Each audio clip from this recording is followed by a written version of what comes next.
Hey Clashers, as you can see, our first 2 days did not go to plan. We have lost both of them, unfortunately. So day number 3 is now the day where we're turning things around, start winning, and hopefully keeping our division in Champion 1. But I think we should jump into some attacks and see and plan together, and then obviously take a look at how things are going. First base, first attack. What is the plan? So the plan on this base is pretty simple, to be honest. We're just going to blimp the scatter compartment on this far left side and then use the queen to walk all the way to the town hall, because, well, then there's not that much left, only this bottom area.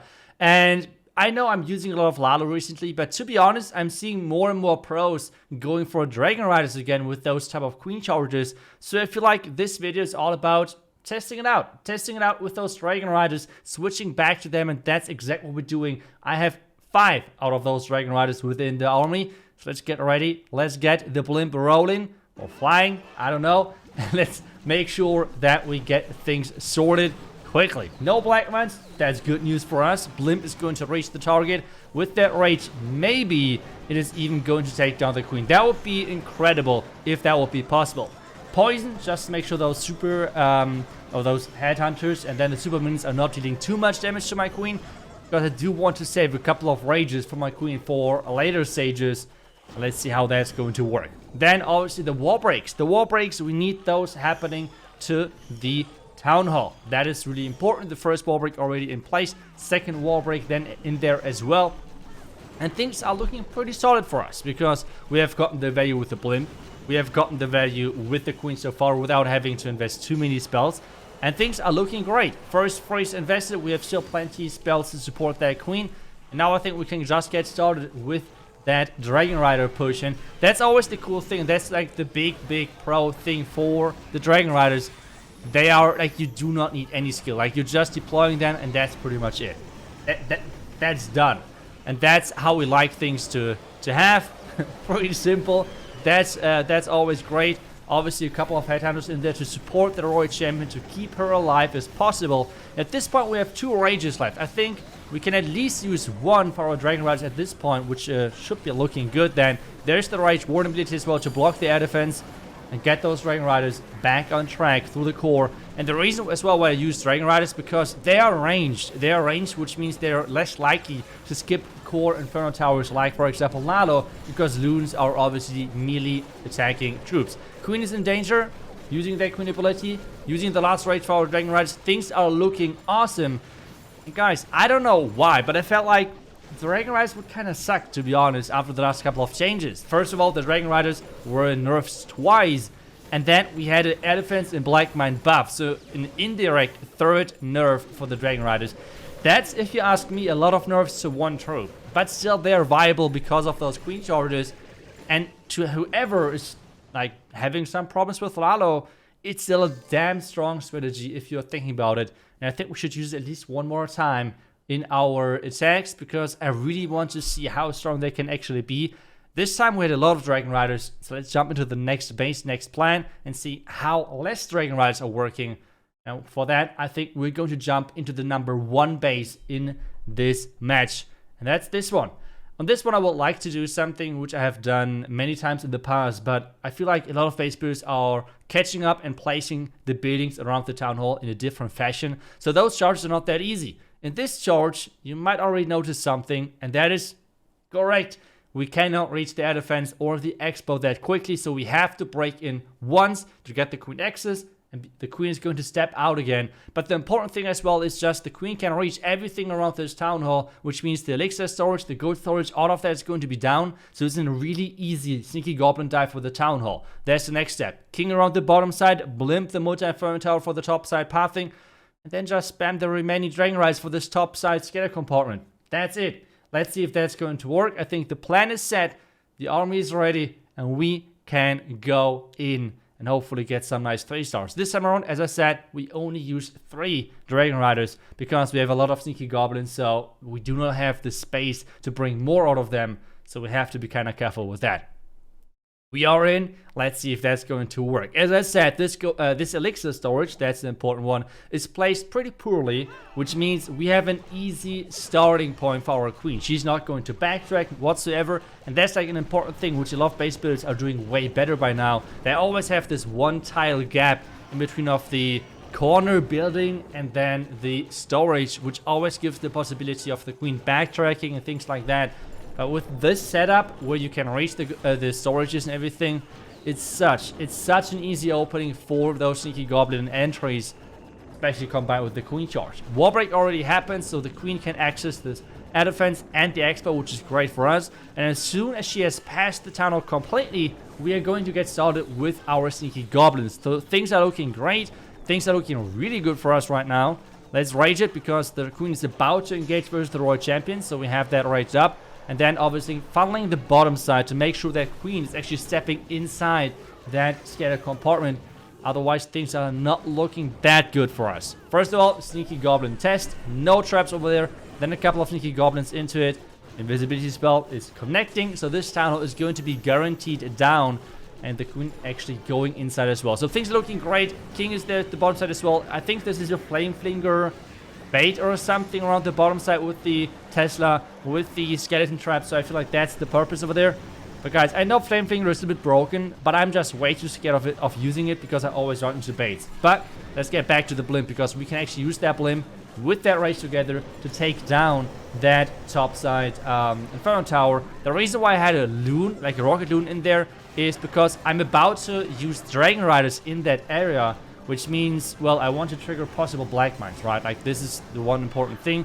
King and royal champion are pushing in. Queen got the connection wall breaker she was looking for, so she has access to everything in the core now. And we can pretty much just spam those 3 Dragon Riders into the last air defense, which is standing at this point.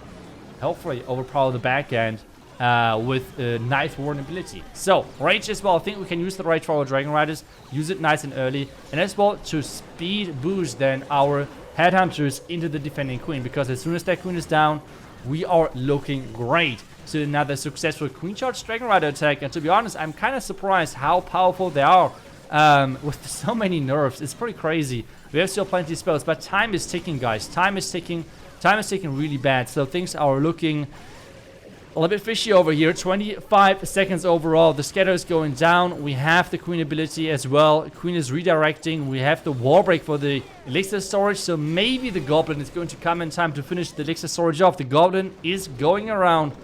Like with that wall break, that should work now. Swaying 2 spells, and guys, that's it. Another 3-star with those Dragon Riders. And I have to say, I'm really surprised. Let me know if you would like to see maybe a legend video again with the Dragon Riders, or if you are still using Queen Charge Dragon Riders, because to be honest, I'm surprised that I underestimated them so much, because they're way stronger than I thought. But let's dive into the last attack. This time around, not the 1, instead the number 15 base on the war map. And we're going to go in with a nice Queen Charge. I don't know where exactly she's going, like if it's right or left, but I hope that she's going to finish pretty much in this top compartment, or like left compartment on the top side of that scatter, and it's going to break through the wall directly into the tunnel. That's like the hope I'm having. How do we get her there? Well, the plan is to get the king with the warden in from the bottom side, and then with the log launcher as well to push them even further inside, in between of those 2 multi-inferno towers, funneling so the king is not breaking out to the outside. And then we have a nice ladder for the 3 o'clock compartment if everything is going to plan. That's at least what things should look like. I have no clue if it's going to be actually the case, but I think we have everything ready. We are picking Lalo instead of the Dragon Riders. I feel like we should have something to compare it with. And let me know in the end as well what you think, or like if you think Dragon Riders are still viable overall, or if it's more like, I don't even know. But we are in. We are in. We are ready. We have everything set. Let's select the correct siege. Let's set up the correct warden setting. And then let's dive into the attack and see if the plan is going to work as intended, and if that queen is breaking through the correct wall, because we have only 1 wall breaker within our army. So that's kind of tricky. But so far so good. The funnel is working. We are not placing our queen into a Tesla farm, so things are looking great for us. Wall break already connected. The only wall break. So let's get ready for the funnel as well, to make sure our king later on is going the right way as well, because that's an important step as well for this plan. Then let's just wait a little bit longer for the queen, and then we can get ready with our king and the warden obviously as well. So we speed things up a little bit. We place the baby dragon over there. Use the sneaky goblin to create this cut to force the king inside with that wizard together. Raise the queen up, and we have to wait now when the queen is going to engage versus that king. So we have the headhunter in there as well. Nicely timed, and this means the king is going to go down with no time whatsoever. Queen to take down, like the royal champion, sorry, to take down that air defense, so the queen is not getting, I don't know, like lured into the wrong direction or anything like that. Funnel is set. Lock launcher was a little bit late, to be honest, but the heroes are pushing through into that royal champion compartment, so things are not looking too bad. And with that, with this Yeti lock launcher, we should be able to clear out those two Inferno Towers in the core. So things are looking really good for us if my queen is going to survive. Invisibility spells in there. Rage, so we're covering all of those Yeti. Now the healers should not switch. One healer is switching, but the other healers are staying with my queen. That's the important thing. The royal champion even took care of this scatter on the right side, which is incredible. Like, it's awesome. We have gotten so much value already. Things are looking great. The only thing which has to go down now by now is the town hall. It's 1 minute and 20 seconds, guys, and time is keep ticking. And we have to be careful. First phrases in. I don't know why I'm trying to hit the tunnel as well, but I guess because of whatever reason. And the queen is actually going for a decent wall to make sure that my queen is maybe going for the tunnel. Hopefully she's not skipping that single Inferno Tower. Wizard is funneling in time, but actually she is. That kind of sucks. We have to invest way more freezes now than we were hoping for. 50 seconds at this point. Time is ticking, guys. Really bad. We have to start with our ladder from the far right side. Queen ability to take down the tunnel. Maybe save a couple of healers. At this point, just keep adding those loons on the outside to somehow have a chance of finishing things off. More minions in, and time is ticking so bad. It's 35 seconds, and not stopping. It's not waiting for anyone. The haste is in. I hope the poison's running up. Otherwise, this haste was a true, huge troll move.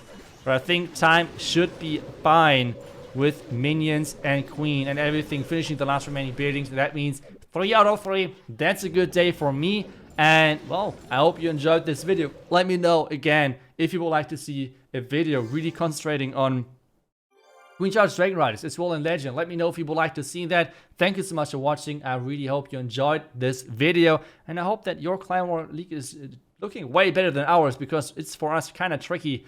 But I think we should be able to hopefully remain this, we don't want to remain this position, but let's hope we can improve it. So thank you so much for watching. I will see you guys back tomorrow. Until then, see ya and bye-bye.